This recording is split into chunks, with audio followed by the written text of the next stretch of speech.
Guys finally Aditya L1 ने अपने third process को पूरा कर लिया है।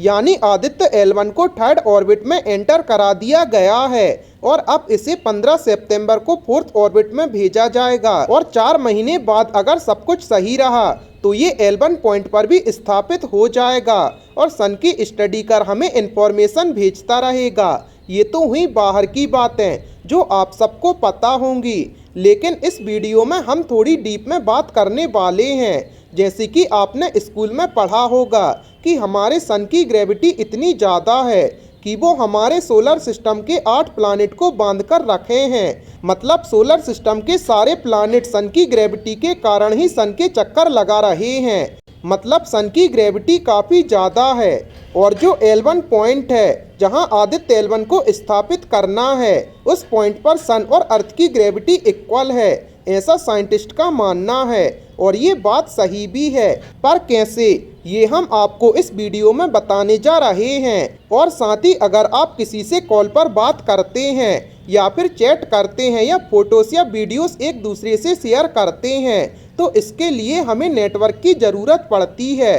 पर हमारे जो स्पेस मिशन होते हैं जैसे कि आप आदित्य L1 या चंद्रयान 3 को ही ले लीजिए, हमें स्पेस से तस्वीर और वीडियोस भेज देते हैं। पर कैसे, क्योंकि वहाँ नेटवर्क तो दूर की बात है, वहाँ ना ही एटमॉस्फेयर है और ना ही वहाँ आवाज़ एक जगह से दूसरी जगह जाती है।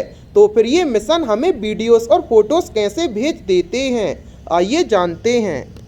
नमस्कार दोस्तों, आपका एक बार फिर से फैक्टी नॉलेज की वीडियोस पर स्वागत है। गाइस सबसे पहले हम बात करते हैं L1 पॉइंट की। तो मान लीजिए कि कोई स्पेसक्राफ्ट अर्थ से सन की ओर जा रहा है। अब स्पेसक्राफ्ट अर्थ से सन की ओर यानी अर्थ से दूर जा रहा है, मतलब कि अर्थ की ग्रेविटी से बाहर हो रहा है, यानी अर्थ की ग्रेविटी कम होती जा रही है और स्पेसक्राफ्ट सन के पास जाता जा रहा है, यानी सन की ग्रेविटी बढ़ रही है। मतलब सन की ग्रेविटी बढ़ती जा रही है और अर्थ की ग्रेविटी कम होती जा रही है। अब इसे और आसान तरीके से समझते हैं। तो मान लीजिए कि स्पेसक्राफ्ट अर्थ से सन की ओर निकलता है, ऐसे में स्पेसक्राफ्ट अर्थ से दूर हो रहा है और सन के पास जाता जा रहा है। मतलब अर्थ की ग्रेविटी कम रही है और सन की ग्रेविटी बढ़ रही है और इसी प्रोसेस में एक ऐसा पॉइंट मिलता है जहां अर्थ और सन की ग्रेविटी सेम यानी इक्वल हो जाती है और उसी पॉइंट को L1 पॉइंट यानी लैग्रेंज पॉइंट कहा जाता है, जहां हम आदित्य L1 मिशन को स्थापित करने वाले हैं।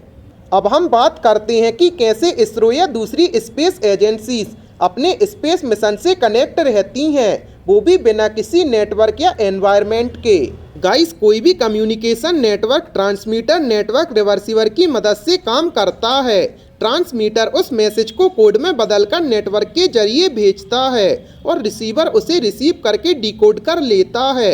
ये बिल्कुल वैसा ही है जैसे कि आप अपने फ़ोन में बात करते हैं, बात नेटवर्क के जरिए हो जाती है और सामने वाले को आपकी आवाज़ हूबहू सुनाई देती है। ये तरीका धरती पर तो सही से काम करता है क्योंकि आपका मोबाइल और मोबाइल के नेटवर्क आमतौर पर एक ही जगह पर रुके होते हैं। स्पेस में ये चीज़ दिक्कत देती है। स्पेस में मौजूद एयरक्राफ्ट या स्पेस स्टेशन सैकड़ों किलोमीटर प्रति घंटे की रफ्तार से भागते रहते हैं, ऐसे में उनसे कम्युनिकेशन करना आसान काम नहीं होता। गाइस आपका इस बारे में क्या राय है, हमें कमेंट सेक्शन में ज़रूर बताएं और ऐसी ही अमेजिंग फैक्ट्स के लिए अपने चैनल को सब्सक्राइब करें।